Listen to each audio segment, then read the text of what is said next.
Assalamualaikum warahmatullahi wabarakatuh. Halo, saya Andina Zaresa Putri. Kali ini berjumpa lagi dengan saya di pelajaran ekonomi. Jadi di sini saya ingin membuat video refleksi mengenai pembelajaran ekonomi, yaitu bahwa saya mampu memahami tentang PDB daerah, di mana PDB itu ada yang namanya tentang pendapatan. Nah, pendapatan itu ada yang dilakukan dengan pendekatan pengeluaran dan juga pendekatan penerimaan dengan rumus yang berbeda. Saya mampu menganalisis perbedaan dari rumus-rumus PDB tersebut. Yang pertama, bahwa rumus PDB pengeluaran itu kita bisa tambah-tambah. Jadi kayak misalnya konsumsi tambah pengeluaran pemerintah, terus tambah investasi, plus lagi dalam kurung kita bisa kurangkan dulu nih nilai ekspor maupun nilai impornya. Nah baru deh habis itu kita sama dengan kalau misalnya pendapatan dengan dilakukan pendekatan penerimaan itu kita bisa melakukan plus dengan cara gaji plus bunga plus sewa plus laba. Baru deh di situ kita akan mendapatkan keuntungannya atau profitnya.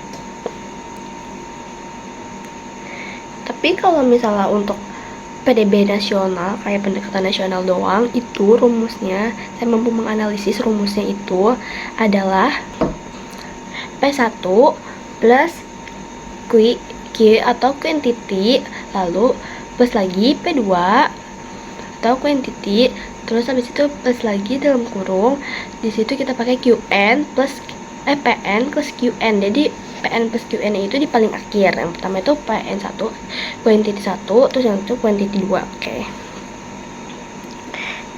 Itu quantity 2. Lalu saya mampu memahami tentang mengapa di Indonesia pendapatan di suatu daerah itu berbeda, kesejahteraannya berbeda. Nah,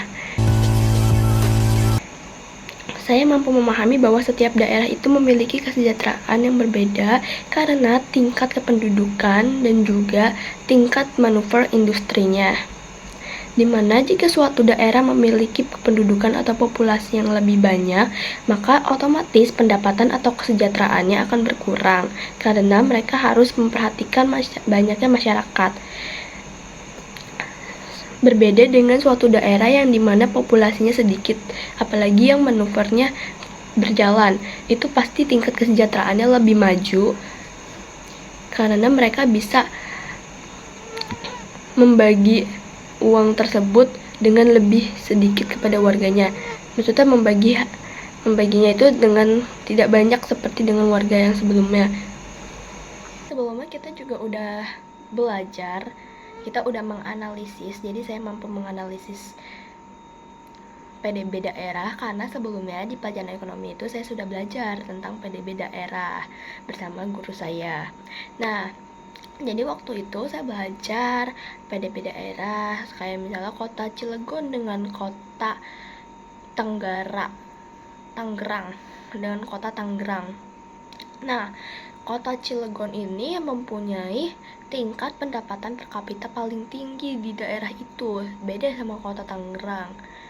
Karena alasannya kota Cilegon ini penduduknya tuh cuma 400 juta, sementara kalau kota Tangerang relatif lebih banyak. Nah, terus kota Cilegon itu juga manuver industrinya sama ekspor mengimpornya itu berjalan.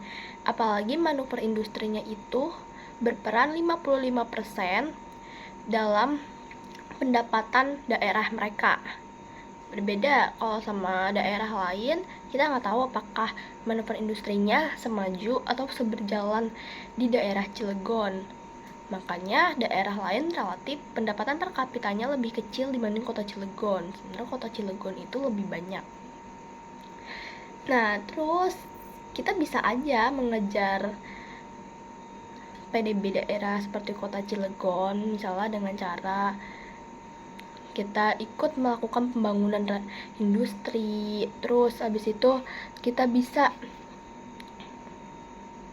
memanfaatkan sumber daya manusia kita, tenaga kita, atau mungkin bisa aja pemerintah melakukan kayak perpindahan penduduk agar penduduk di populasi yang banyak itu tidak mengumpul, sehingga pendapatan per kapita atau kesejahteraannya bisa tetap terjaga. Jadi seperti dilakukan perpindahan penduduk transmigran. Sekian video refleksi dari saya. Wassalamualaikum warahmatullahi wabarakatuh.